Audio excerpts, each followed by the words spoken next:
do capítulo 6, do verso 9 a 22. São essas as gerações de Noé. Noé era homem justo e íntegro entre os seus contemporâneos. Noé andava com Deus. Gerou 3 filhos, Sem, Cã e Jafé. A terra estava corrompida à vista de Deus e cheia de violência. Deus olhou para a terra e eis que estava corrompida, porque todos os seres vivos haviam corrompido o seu caminho na terra. Então Deus disse a Noé: resolvi acabar com todos os seres humanos, porque a terra está cheia de violência por causa deles. Eis que os destruirei juntamente com a terra. Faça uma arca de tábuas de cipreste. Nela você fará compartimentos e a revestirá com betume por dentro e por fora. Deste modo você a fará. Seu comprimento será de 130 metros, a largura de 22 e a altura de 13. Faça uma cobertura, deixando entre ela e a arca uma abertura de meio metro. Coloque uma porta lateral e faça 3 andares, um embaixo, um segundo e um terceiro. Porque vou trazer um dilúvio de águas sobre a terra para destruir todo ser em que há fôlego de vida debaixo dos céus. Tudo o que há na terra será destruído, mas com você estabelecerei a minha aliança, e você entrará na arca, você e os seus filhos, a sua mulher e as mulheres dos seus filhos. De todos os seres vivos, você fará entrar na arca 2 de cada espécie, macho e fêmea, para conservá-los vivos com você. Das aves, segundo as suas espécies, do gado, segundo as suas espécies, de todo animal que rasteja sobre a terra, segundo as suas espécies, 2 de cada espécie virão a você, para que sejam conservados vivos. Leve com você todo tipo de comida e armazene-a com você. Isso será para alimento a você e a eles. Foi o que Noé fez, conforme tudo que Deus lhe havia ordenado, assim ele fez. Até aqui a leitura da palavra de Deus. Oremos mais uma vez. Senhor, nós pedimos a iluminação do Teu Espírito Santo para a compreensão dessa passagem da Escritura Sagrada, onde ouvimos o prenúncio da terrível catástrofe que haveria de se abater sobre o mundo antigo. Nós pedimos que o Senhor nos ajude a entender o significado dessa mensagem para os nossos dias hoje. Em nome do Senhor Jesus. Amém.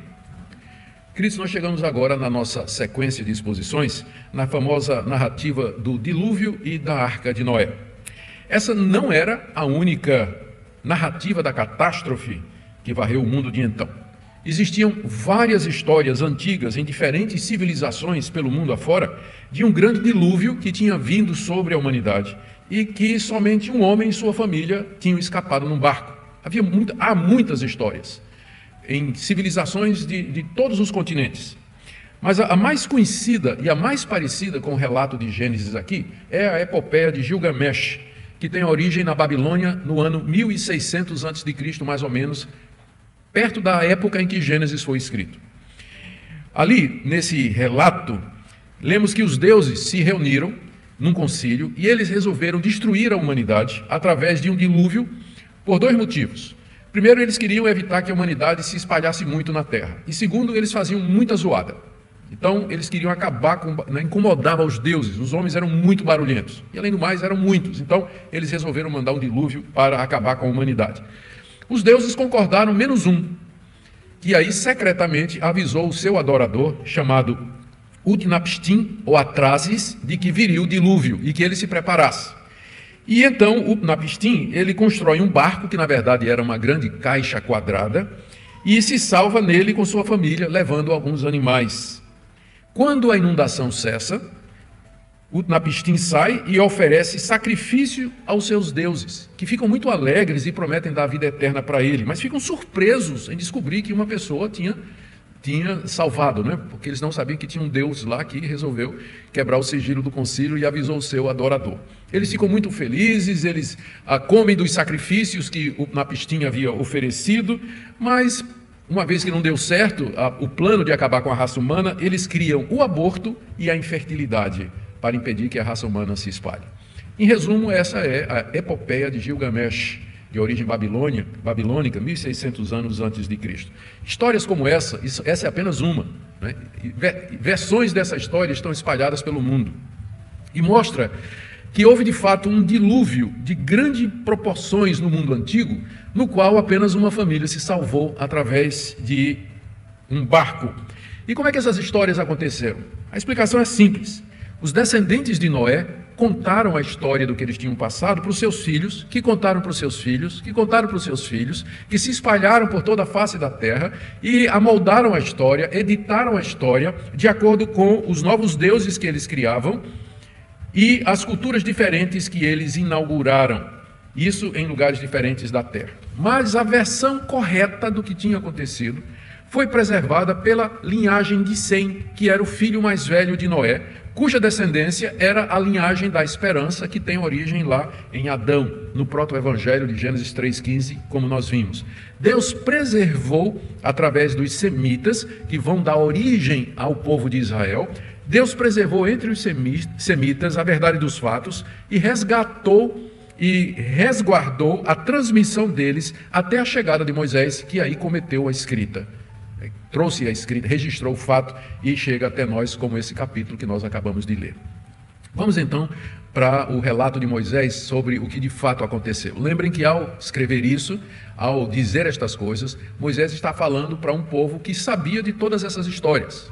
Como eu disse, a história do dilúvio e da salvação de uma pessoa era popular no Antigo Oriente, em todo o mundo, na verdade. Então Moisés aqui, ele traz a versão dos fatos para os israelitas, porque há vários pontos importantes de contraste entre o relato de Gênesis e todos esses outros relatos que nós encontramos aí.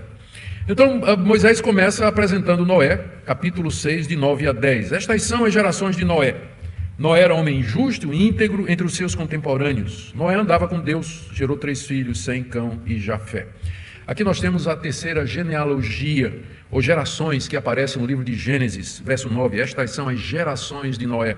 Já vimos 2 gerações anteriores, da terra e dos céus, de Adão, e agora chegamos na geração de Noé, que vai daqui até o capítulo 10, verso 20, quando começa as gerações dos seus filhos, Sem, Cão e Jafé. Nós chegaremos lá. Moisés introduz Noé da seguinte maneira. Primeiro, ele era justo, íntegro entre seus contemporâneos, de acordo com o verso 9. Quer dizer que Noé era uma pessoa direita, que sempre obedecia a Deus, era inculpável e era sincero no seu desejo de agradar a Deus. Na versão grega da Bíblia hebraica, chamada Septuaginta, Noé é descrito aqui como sendo perfeito. Mas a perfeição aqui não significa isenção de pecado, porque Noé tinha natureza adâmica, ele era pecador, como Adão e todos os que vieram antes dele, mas que ele tinha o desejo sincero de agradar a Deus e que ele vivia nos caminhos de Deus o quanto era possível. Aqui Moisés diz que Noé, veja aí ainda no verso 9, final do verso 9, que Noé andava com Deus, que é aquela mesma expressão que Moisés usou para se referir a Enoque. Enoque, um antepassado de Noé, andou com Deus e Deus o levou para si. Tal o apreço e o amor que Deus tinha por Enoque. A mesma expressão é usada aqui. Noé andava com Deus, o que significa que ele caminhava em comunhão constante com Deus, em meio de uma geração que não queria saber de Deus. E que, como tal, Noé devia guardar aquele dia que Deus tinha mandado. 6 dias vocês trabalham, mas vocês devem descansar no 7º dia, que é um mandato que vem lá da criação, está lá no jardim. Noé devia guardar aquele dia.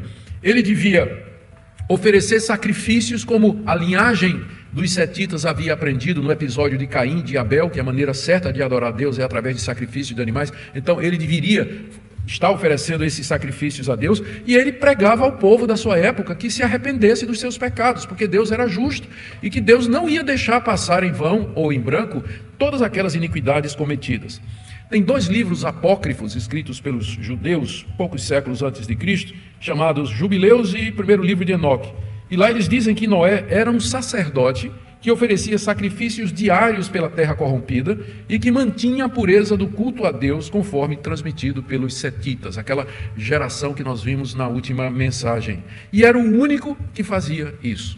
De toda a humanidade, a única pessoa que ainda preservava o culto a Deus, que preservava as tradições recebidas de Adão até então, e que adorava a Deus como Deus devia ser adorado, que ainda cria em Deus, era Noé.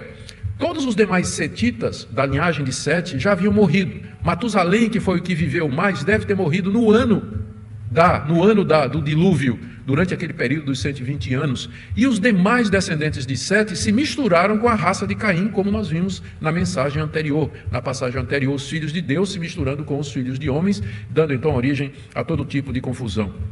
Algumas tradições judaicas e cristãs bem antigas dizem que Noé era hostilizado pelos contemporâneos, que rejeitavam a mensagem dele, que zombavam dele e o consideravam como louco por estar construindo um barco de madeira em uma região árida. Até Lutero, tentando preencher aqui os vácuos, né, do relato, que é muito breve aqui, Moisés é muito conciso, Lutero diz que alguns milagres devem ter acontecido para evitar que a multidão cercasse e matasse Noé. Enfim, o quadro geral, juntando aí a tradição, juntando o que é inspirado ou não, especialmente o que é inspirado, o quadro geral era esse, que a humanidade havia se deteriorado a um ponto tal que apenas um homem havia entre eles que tinha um verdadeiro conhecimento de Deus e que adorava a Deus como deveria ser, e essa pessoa era a pessoa de Noé. Está dito aqui que ele gerou 3 filhos, Sem, Cã e Jafé. A história deles vai ser contada a partir do capítulo 10. Muito bem, depois de introduzir a figura de Noé, e já dando uma justificativa por que é que ele vai ser salvo do dilúvio, porque o contraste é óbvio, né, entre quem era Noé e a humanidade na sua época. Moisés, depois de apresentar Noé, reforça o estado da humanidade nos versos 11 e 12. A terra estava corrompida à vista de Deus, cheia de violência. Deus olhou para a terra, e eis que estava corrompida, porque todos os seres vivos haviam corrompido o seu caminho na terra. Moisés já tinha registrado nos versos anteriores, na passagem anterior, esse estado crítico, moral e espiritual a que a humanidade havia chegado. A linhagem de Sete, que era a linhagem santa, a linha da esperança, os filhos de Deus, havia se misturado com a linhagem de Caim através do casamento. As filhas dos homens acharam bonitas as filhas de Deus, acharam bonitas as filhas dos homens, se casaram e misturaram as duas linhagens. Deus então dá um ultimato à raça humana. Nós vimos isso no capítulo 6, verso 3, dizendo: olha, vocês vão viver 120 anos e depois eu vou trazer um juízo. Vocês só têm 120 anos, como uma espécie de uma oportunidade para que eles se arrependessem. Mas a coisa foi de mal a pior. Moisés diz que é nesse período que apareceram os gigantes, capítulo 6, verso 4, reis poderosos e cruéis que espalhavam a violência por toda a terra, fazendo devastações, guerras e opressões. O verso 5 do capítulo 6 diz que a maldade das pessoas era abrangente e constante, as pessoas só pensavam em fazer o mal o tempo todo. Eles resistiam ao Espírito Santo que falava através de Noé. Na verdade, nós vimos que o apóstolo Pedro diz que o próprio Cristo estava falando através de Noé, aquela geração, e eles não criam, eles não acreditavam, eles resistiam, ou seja, chegou um ponto em que Deus se arrependeu de ter criado o homem. Foi o que nós vimos. E sentiu uma profunda indignação no seu coração, tal a depravação da raça humana. E aqui no verso 11, Moisés reforça esse diagnóstico sombrio que Deus faz da raça humana, dizendo assim: a terra estava corrompida à vista de Deus e cheia de violência. Quando fala terra, se refere à humanidade. Corromper é um termo que é usado com frequência no Antigo Testamento para se referir à corrupção espiritual, à corrupção moral, que geralmente resulta em idolatria, em imoralidade e outras práticas semelhantes. Não era isso que as pessoas pensavam delas na época. Veja que a ênfase aqui é que Deus, veja o verso 12, Deus olhou para a terra e viu que estava corrompida. Quer dizer, esse é o olhar de Deus. Deus viu que a terra estava corrompida, mas eles não achavam que estava. Eles achavam que estava tudo muito bem. E eles prosseguiam, fazendo as suas coisas, casando, se dando em casamento, comendo, bebendo, desenvolvendo a cultura, desenvolvendo a sociedade, tendo seus próprios deuses. Eles achavam que estava tudo muito bom. Mas o que importa é a avaliação que Deus faz. Não é o que você pensa de você, não é o que a cultura pensa dela, mas a avaliação que Deus faz dela. E o verso 12 diz que Deus viu, Deus olhou, Deus percebeu, Deus avaliou. E o quadro diagnóstico de Deus é esse aqui, que a terra havia se corrompido diante dele. O mundo estava cheio de pecado, pois as pessoas só faziam o que era mal diante de Deus. Todos, olha o reforço, olha como é forte isso no verso 12. Todos os seres vivos haviam corrompido o seu caminho na terra. Por todos os seres vivos aqui, significa, não os animais, é claro que não são criaturas morais, mas os seres humanos, como fica evidente logo em seguida, não é? Quando Deus diz no verso 13, vou acabar com os seres humanos. Então quem corrompeu o caminho foram os seres humanos, não é? Eles haviam se afastado do caminho de Deus. E isso havia deixado Deus profundamente indignado. Deus estava irado pelo que tinha acontecido. Curiosamente, na versão babilônica do dilúvio, que eu narrei para vocês no começo, os deuses resolveram castigar a humanidade porque faziam barulho e porque eram muitos. Enquanto que no relato bíblico, o que incomoda a Deus não é o barulho, Não é que nós sejamos barulhentos, que a gente gosta até de funk paulista, que é uma desgraça. Isso não incomoda Deus.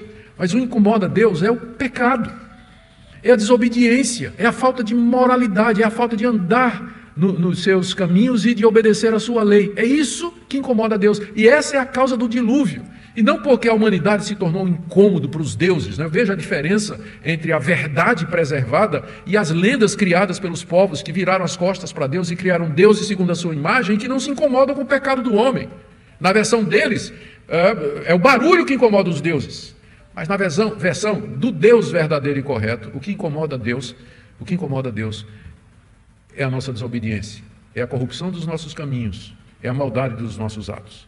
Porém, a atitude de Deus para com Noé era outra. Deus estava indignado, Deus estava resolvido a destruir a raça humana, e ele estava arrependido e triste, mas ele via Noé com outros olhos, com regozijo e alegria, porque Noé não era como os outros, e Deus aprovava aquilo que Noé fazia.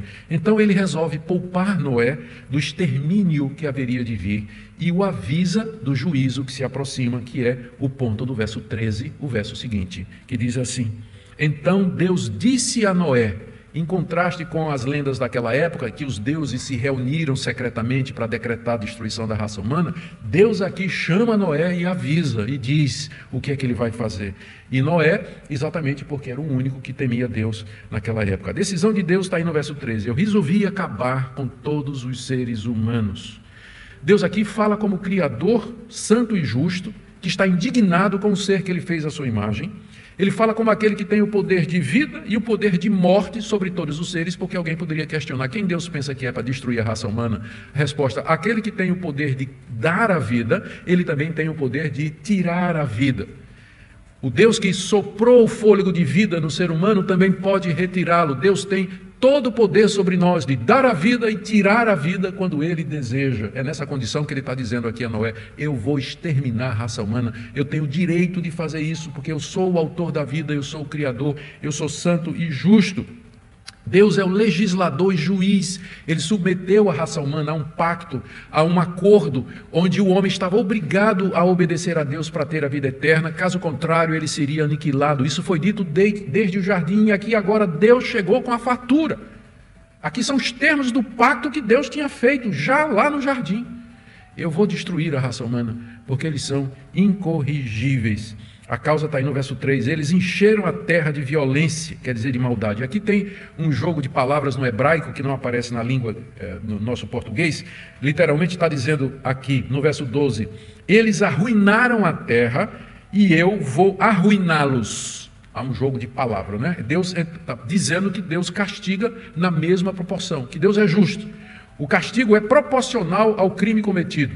Eles arruinaram a terra, então eu vou arruiná-los. É a mesma palavra no hebraico que foi traduzido como: eles corromperam o seu caminho, então eu vou destruí-los. Corromper e destruir é a mesma palavra na língua hebraica. Essa expressão violência, né, significa eles se tornaram violentos uns com os outros, seguindo o caminho de Caim, seguindo depois o caminho de Lameque, que é o que realmente acontece quando a gente ignora Deus. A sociedade se torna violenta, as pessoas não têm mais razão para amar ao próximo, elas desconhecem a lei do perdão, elas querem vingança e elas buscam o seu direito, e aí a porta está aberta para a violência, para a agressão e para o assassinato. Mas onde impera o conhecimento de Deus, então há paz e tranquilidade.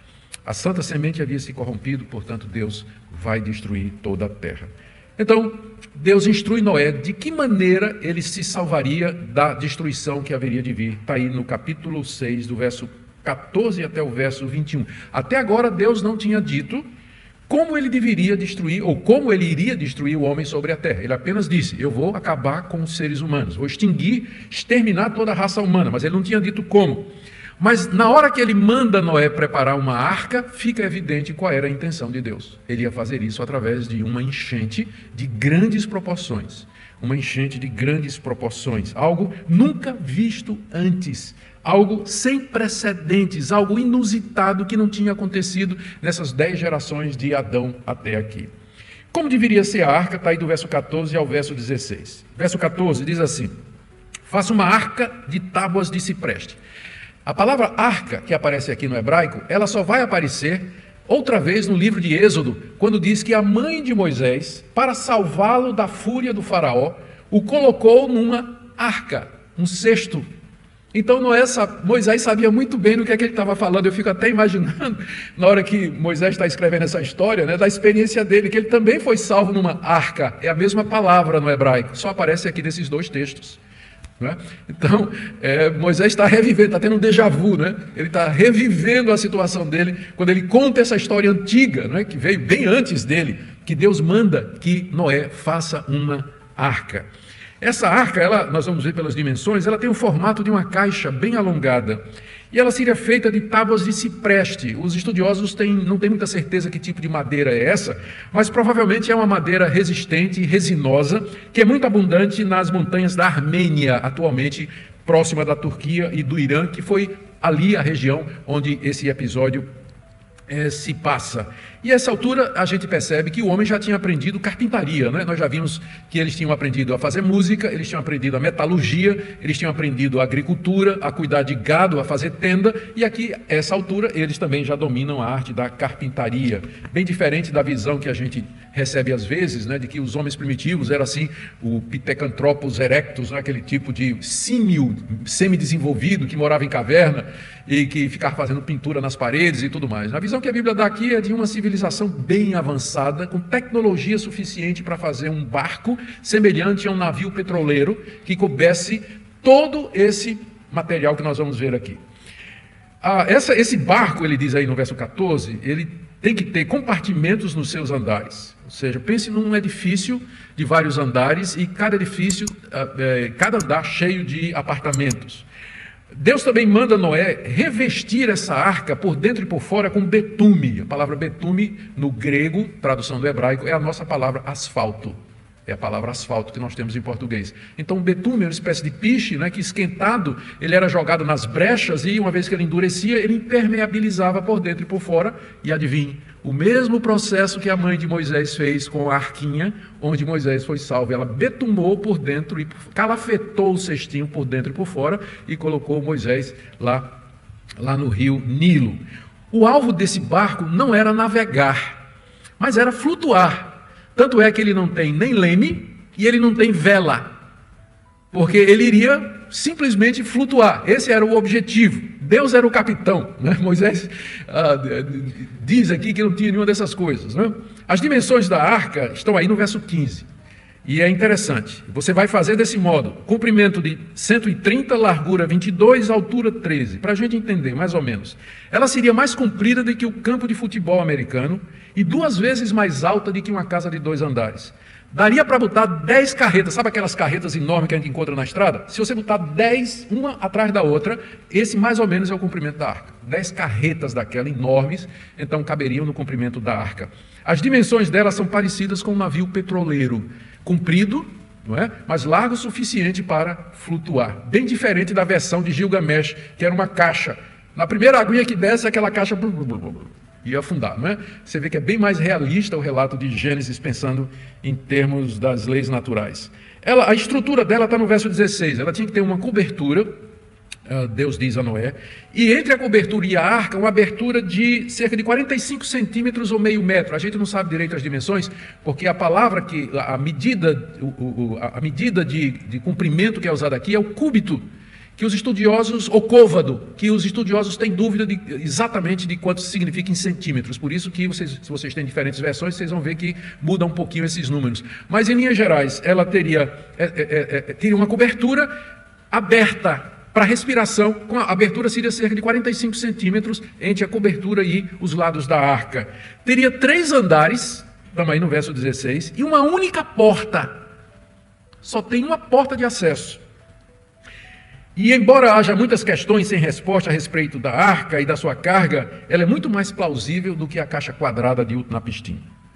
A razão pela qual ela deve ser construída está aí no verso 17 e 18, Deus volta a dizer, porque eu vou trazer um dilúvio de água. É a primeira vez que ele diz que a palavra dilúvio aparece aqui no texto. Porque eu vou trazer um dilúvio de águas sobre a terra para destruir todo ser em que há fôlego de vida debaixo dos céus. Tudo que há na terra será destruído. A ênfase no hebraico aqui, no verso 17, é importante. Ele diz assim, porque eu mesmo vou trazer o dilúvio. É uma ênfase que se perdeu aqui na tradução e que é muito importante. Para deixar claro, o dilúvio que vai acontecer não vai ser uma catástrofe natural. De repente, gente, vai chover amanhã. Não, era algo que seria trazido por Deus. Eu vou fazer isso. E contrasta Deus com os deuses da Babilônia, que ficaram surpresos e perderam o controle da enchente que eles quiseram trazer, que eles conjuraram para vir sobre o mundo. Eles ficaram assustados com a força das águas lá e perderam o controle. Aqui Deus está perfeitamente no controle. Sou eu mesmo que vou fazer isso. Não vai ser uma catástrofe natural. Não serão as forças da natureza, mas é algo sobrenatural. Um juízo que eu vou trazer sobre a humanidade. É isso que eu vou fazer, diferenciando Deus assim dos deuses daquela época. E a linguagem usada aqui sugere que isso seria algo universal. Veja só como diz o texto. Eu vou trazer um dilúvio de águas sobre a terra para destruir todo ser em que há fôlego de vida, debaixo do céu, tudo que há na terra será destruído. Embora a gente não possa provar pelo texto de que o dilúvio foi universal, a tendência do texto é essa. Existem disputas. E não é questão de acreditar ou não na inspiração da Bíblia, mas há disputas que, inclusive, envolvem análise de dados geológicos, se o dilúvio foi uma catástrofe universal ou se foi local naquela região ali, só alcançando até onde a humanidade tinha se expandido naquela época. Para nós não faz muita diferença, muito embora pareça que o texto está sugerindo de que seria uma catástrofe de natureza universal. A gente vai ver mais adiante que Moisés vai dizer que cobriu todos os altos montes que havia sobre a terra, que é uma expressão bem universalista, por assim dizer, e não pode ser ignorada. Mas o ponto aqui é que Deus iria poupar Noé, verso 18, com você, mas, o mais aqui introduz o contraste, o desastre que viria, mas com você eu estabelecerei a minha aliança. E você entrará na arca, você e seus filhos, sua mulher e as mulheres dos seus filhos. É a primeira vez que a palavra aliança acontece no livro de Gênesis. Muito embora o conceito não fosse estranho para Noé, porque Noé sabia da aliança de Deus com Adão lá no jardim. Você não pode comer da árvore do conhecimento do bem e do mal. Se você comer, você vai morrer. Se você não comer, você vai viver eternamente. Noé estava consciente da aliança que Deus fez depois da queda, dizendo, eu mandarei um descendente que vai esmagar a cabeça da serpente, e assim vai livrar vocês desse mal e dessa maldição. Noé estava consciente da aliança de Deus com a linhagem de Sete, que veio no lugar de Abel, que foi morto por Caim, a linha dos setitas, a gente chama da linha da esperança. Noé estava consciente disso, apenas o termo aliança não foi usado até agora. Deus tinha feito uma aliança com a sua criação, de prover, de suster, de guiá-la, de protegê-la. Disse que os seres vivos deveriam se multiplicar sobre a terra. Então, Deus é um Deus que age através de pactos. Ele empenha a sua palavra. Ele empenha a sua palavra para que nós possamos confiar nisso. E por isso que a palavra aliança é trazida aqui, exatamente para trazer confiança a Noé. Porque imagina Deus dizendo, olha, eu preparo uma arca desse tipo, porque eu vou trazer um dilúvio que vai matar todo mundo. Eu imagino Noé assim, meu Deus, o que é que vai ser de nós? E Deus disse, não, Noé, fique tranquilo, com você eu vou fazer minha aliança, eu empenho minha palavra a você, de que eu vou poupar você e os seus filhos disso que vai acontecer. Então, o termo aliança aqui é trazido não é que é a primeira vez que Deus está fazendo uma aliança, já tinha aliança, mas ele é trazido aqui para encorajar Noé e sua família, de que o Deus Criador de todas as coisas, o Deus Todo-Poderoso, haveria de preservá-los no meio daquela catástrofe. E assim, Noé daria continuidade à aliança feita com a criação e com Adão no jardim. Aqui eu gostaria de citar o profeta Oséias, capítulo 6, verso 7, que diz assim, eles transgrediram a aliança como Adão, mostrando que na conceituação hebraica dos profetas tinha uma aliança com Adão. E que Adão quebrou essa aliança. Aqui Oséias está usando isso para se referir ao povo de Deus, que na sua época também tinha quebrado a sua aliança. Então as medidas que ele deveria trazer, Noé, uma vez que a aliança era com Noé e a sua família, Deus também queria continuar a aliança com a sua criação, e ele então traz a Noé orientações de como ele deveria fazer para a preservação da vida que ele tinha criado. Deus ordena a Noé que faça entrar na arca um casal de cada espécie que ele tinha criado quando a arca ficasse pronta. Está aí do verso 19 a 20. E aí menciona especificamente um casal de cada espécie de aves, da mesma coisa de gado, animal que rasteja, etc. E diz aqui, curiosamente, Eu vou fazer com que eles venham de par em par até você. Que nos lembra o episódio lá no jardim, quando Deus fez com que os animais passassem diante de Adão, para que Adão nomeasse. Deus ia fazer isso de novo. Ele ia agora chamar todos os animais para o segundo Adão, porque em Noé a terra vai recomeçar. E Deus vai de novo trazer os animais, só que dessa feita já é para colocar na arca, mostrando que Deus preserva o seu poder sobre toda a natureza. Existem muitos questionamentos que as pessoas levantam aqui, mas a narrativa assume que a arca caberia os pares de todas as espécies vivas, naturalmente, menos os peixes e animais aquáticos, que seriam preservados. O texto termina com a declaração no verso 22 de que Noé obedeceu a Deus. O texto diz assim: foi o que Noé fez. Nós acabamos de ver todas as instruções que Deus deu para Noé, não é? E Noé fez conforme tudo que Deus lhe havia ordenado, assim ele fez. 2 vezes está dito no versículo de que Noé fez exatamente como Deus havia ordenado. Nós vamos ver os desdobramentos dessa obediência na próxima mensagem, no capítulo 7. Mas por enquanto nós vamos ficando aqui fazendo as seguintes observações. Noé obedeceu às ordens de Deus, o que significava que ele instruiu sua família sobre aquilo que Deus tinha dito. Eu imagino ele chamando a família, a mulher e os 3 filhos e as noras, e dizendo: eu tenho algo muito sério para dizer para vocês. O Deus criador dos céus e da terra, o Deus que nós adoramos, o único Deus verdadeiro a quem servimos, ele me apareceu e ele me disse que ele vai destruir o mundo. Não, papai, só teve um sonho. Papai, não é nada disso. Não, o Deus verdadeiro me apareceu. E ele mandou que nós fizéssemos isso, passou tudo para a sua família. Passo seguinte, começa a reunir material para fazer uma arca desse tamanho. Vocês agora sabem por que durou 120 anos, não é? 120 anos. Tinha que reunir madeira de cipreste, toda a tecnologia necessária, fazer os planos, porque não é assim da cabeça, né? Tem que sentar e fazer os cálculos. Os engenheiros, eles sabem que não dá para fazer uma obra dessa sem que você tenha uma planta diante de você, você tem uma ideia de como isso aqui vai ser feito, porque isso aqui vai encaixar aqui, que depende disso, que depende disso. Então Noé começa os preparativos, deu início à construção da arca, e tudo isso durou 120 anos, ao mesmo tempo em que Noé pregava.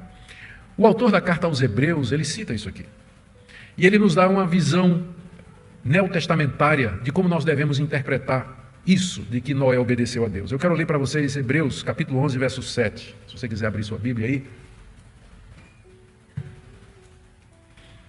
Ali está dito assim: pela fé, Noé, divinamente instruído a respeito de acontecimentos que ainda não se viam, e sendo temente a Deus, construiu uma arca para a salvação de sua família. Assim ele condenou o mundo e se tornou herdeiro da justiça que vem da fé.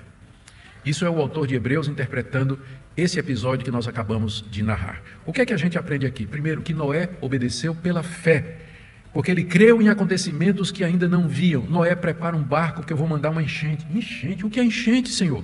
É um dilúvio, mas o que é isso? Um dilúvio? Algo sem precedentes. Fé é a certeza de coisas que se esperam. Coisas que não aconteceram, coisas que nós aguardamos e que são tão certas para nós como se fosse uma realidade. Noé ouviu os avisos de Deus sobre coisas que não tinham acontecido. A probabilidade de uma enchente e um dilúvio ali era impensável, e Noé creu contra todas as evidências. Noé, pela fé, obedeceu a Deus. Segunda coisa, ele fez isso porque era temente a Deus, diz aí Hebreus capítulo 11, verso 7, sendo temente a Deus, ou seja, ele tinha um santo temor por Deus, ao contrário daquele mundo. Terceira coisa que o autor de Hebreus diz é que a obediência de Noé condenou o mundo, porque tinha pelo menos um que estava certo. Eis aqui um caso em que a maioria está totalmente errada e que a simples maioria é verdadeira. Um com Deus é mais do que todo mundo sem Deus. É um caso em que a minoria vale mais do que toda a humanidade. Ele era o único certo, e a obediência dele condenou o mundo. Condenou o mundo. No dia do juízo, Deus vai poder dizer, eles não vão poder dizer assim, mas a gente não sabia, mas a gente não tinha ideia. Não, tinha um no meio de vocês que durante 120 anos avisou e construiu inclusive uma arca como sinal da confiança do que ia acontecer. A obediência de Noé condenou o mundo daquela época. E a última coisa que diz aqui, que ele se tornou herdeiro da justiça que vem pela fé. Noé foi salvo pela fé, como você e eu somos salvos pela fé. A diferença é que Noé creu que aquela arca era um símbolo da salvação do Messias, era um símbolo da chegada do descendente da mulher que haveria de salvar o povo de Deus. Ele olhava para o futuro, para o descendente da mulher simbolizado ali naquela arca. Nós olhamos para o passado, para o descendente que já veio, Jesus Cristo. É a mesma fé. A de Noé olhava para frente, a nossa olha para trás. Noé contemplava o futuro, nós contemplamos o passado. Nós somos salvos da mesma forma que Noé foi salvo, porque sempre foi pela fé. Ele se tornou herdeiro da justiça que vem da fé. Terminando agora, deixe-me passar para as nossas conclusões e encerraremos. O que Moisés queria ensinar aos israelitas? Isso aqui sempre é muito importante, o horizonte hermenêutico. Para quem Moisés estava falando? O sentido de um texto sempre é aquele sentido da audiência original. Para quem foi destinado esse texto? Como é que eles entenderiam isso? O que Moisés queria dizer para aqueles israelitas ali reunidos nas planícies de Moabe, às margens do rio Jordão, próximos a atravessar o rio e entrar em Canaã e tomar aquela terra como posse dada por Deus? Primeiro, que o Deus de Israel era diferente dos deuses egípcios, babilônicos e cananeus que eles iam encontrar. Era um Deus diferente dos deuses das histórias que eles conheciam, como a epopeia de Gilgamesh, por exemplo. Deus estava no controle das forças da natureza e das águas. Deus tinha acabado de abrir o Mar Vermelho. Deus tinha um controle sobre as águas. Ele tinha um controle, ele podia trazer o dilúvio porque ele tem esse controle. Ele abre o Mar Vermelho, ele vai abrir o Rio Jordão para que eles atravessem. Ele é o Senhor da criação. As águas na cosmologia antiga oriental eram símbolo de caos, de revolta, de oposição aos deuses. Mas na perspectiva bíblica, Deus criou as águas e Deus comanda as águas. Ele manda os dilúvios, ele abre o mar, ele abre o rio. Ele é diferente dos deuses pagãos. É o único Deus verdadeiro. É o Deus que salvou graciosamente quem Ele quis, da mesma forma que Ele tinha salvo Moisés num cestinho, numa arquinha betumada. Ele também salvou a humanidade naquela época e Ele haveria de preservar Israel no meio daquela terra para onde eles haveriam de ir. Portanto, nós hoje, nós não adoramos outros deuses. Nós nos seguimos pela palavra de Deus. Eu sei que existem histórias, existem outras religiões, existem outras versões, mas para nós essa é a única versão correta. A Bíblia é a palavra de Deus, ela é a única palavra de Deus. Embora possa haver verdade em outras tradições, você vê que a epopeia de Gilgamesh ela é bem próxima aqui, né? Tem muitas histórias, muita coisa próxima, mas as diferenças são fundamentais. Então existe traço de verdade nas religiões e nas culturas, mas a verdade pura e verdadeira somente na Escritura Sagrada. Somente na Escritura Sagrada. Eu espero que você entenda isso. Não faz mal a gente ler, a gente conhecer as outras culturas, entender as outras religiões, aprender da cultura das pessoas que não conhecem a Deus, mas para nós a verdade final está aqui. A verdade final está aqui. Segunda coisa que a gente tem que aprender, que Moisés estava ensinando aos israelitas, que eles eram os herdeiros daquela aliança que Deus tinha feito com Noé e que na verdade vem desde Adão e que mais tarde seria estendida aos patriarcas Abraão, Isaque e Jacó, de onde eles procediam. E Noé era o exemplo da fidelidade pactual, de alguém íntegro, justo, que andava com Deus e que obedeceu a Deus. Da mesma forma, os israelitas deveriam obedecer à aliança de Deus com eles, quando eles entrassem na terra prometida. E igualmente nós, que somos herdeiros dessa longa linha da aliança, nós temos uma aliança superior que foi sacramentada não no sangue de animais, mas no sangue do Filho de Deus, Jesus Cristo. Muito mais nós devemos viver em obediência e santidade e sermos fiéis ao pacto, às promessas que você fez quando você professou a sua fé, quando você declarou diante de todo mundo que você é cristão, que você vai seguir os caminhos de Deus. Você tem uma aliança com Deus em Cristo Jesus. Muito mais nós devemos andar em obediência e submissão. Terceiro, Moisés quer mostrar que a aliança, quando Deus faz uma aliança, inclui os filhos. Embora tenha dito, Deus disse, farei contigo a aliança, mas ele diz, entra na arca você, sua esposa e seus filhos e as mulheres dos seus filhos. Ou seja, a aliança inclui a família. E é por isso que nós temos esperança na salvação dos nossos filhos. É por isso que nós trazemos os nossos filhos para a igreja. É por isso que nós batizamos e apresentamos os nossos filhos a Deus. Porque o pacto de Deus sempre é conosco e com a nossa descendência. Noé era justo. A gente vai ver que tinha um filho dele que não era. Não é? É o filho dele que era meio mais para lá de Caim do que para Sete. Nós vamos ver isso aí, mais adiante. Mas ele estava dentro da aliança. Ele alcançou os privilégios e os benefícios por causa de um pai que era justo, temente a Deus. Da mesma forma hoje. Filhos de pais crentes, eles são incluídos na aliança, são abençoados, eles ouvem a palavra de Deus. Se um dia eles quiserem se desviar da aliança, aí é entre eles e Deus. responsabilidade é deles. Mas a Bíblia nos ensina a incluir os nossos filhos na nossa santa religião, que é o cristianismo. No Evangelho, na fé de Cristo Jesus. É por isso que nós fazemos o que fazemos com os nossos filhos. Quarto lugar, Deus já tinha, isso Moisés falando para os israelitas, falando do dilúvio. Ele diz, olha, Deus usou o dilúvio para julgar e condenar a terra antes. E é a mesma coisa que ele vai fazer agora quando a gente entrar em Canaã, pelos mesmos motivos, porque aquelas 7 nações cananeias que habitavam aquela terra haviam corrompido o seu caminho na terra, eram idólatras, sacrificavam seus filhos aos seus deuses, eram imorais, violentos, e Deus suportou 450 anos sem fazer nada. Agora Deus iria usar Israel, como usou o dilúvio, Deus iria usar Israel para destruir aquelas nações, para trazer a mão de Deus sobre elas. Israel seria um instrumento da ira de Deus contra aquelas nações. E veja como Jesus Cristo se refere a isso, dizendo que o dilúvio é um tipo, portanto, da destruição final do mundo. Palavras de Jesus em Lucas 17, 26 a 27. Assim como foi nos dias de Noé, será também nos dias do Filho do Homem, nos dias da vinda de Jesus. Comiam, bebiam, casavam-se e davam-se em casamento, até o dia em que Noé entrou na arca, veio o dilúvio e destruiu a todos. O dilúvio é o símbolo do juízo final quando Cristo vier. Todo mundo vai estar comendo, bebendo, achando que está tudo certo, levando a vida em comum. De repente vem o juízo final e vai destruir a todos. Os ímpios, que rejeitam a verdade, resistem à palavra de Deus e vivem uma vida de imoralidade. Da mesma forma, Deus vai fazer isso.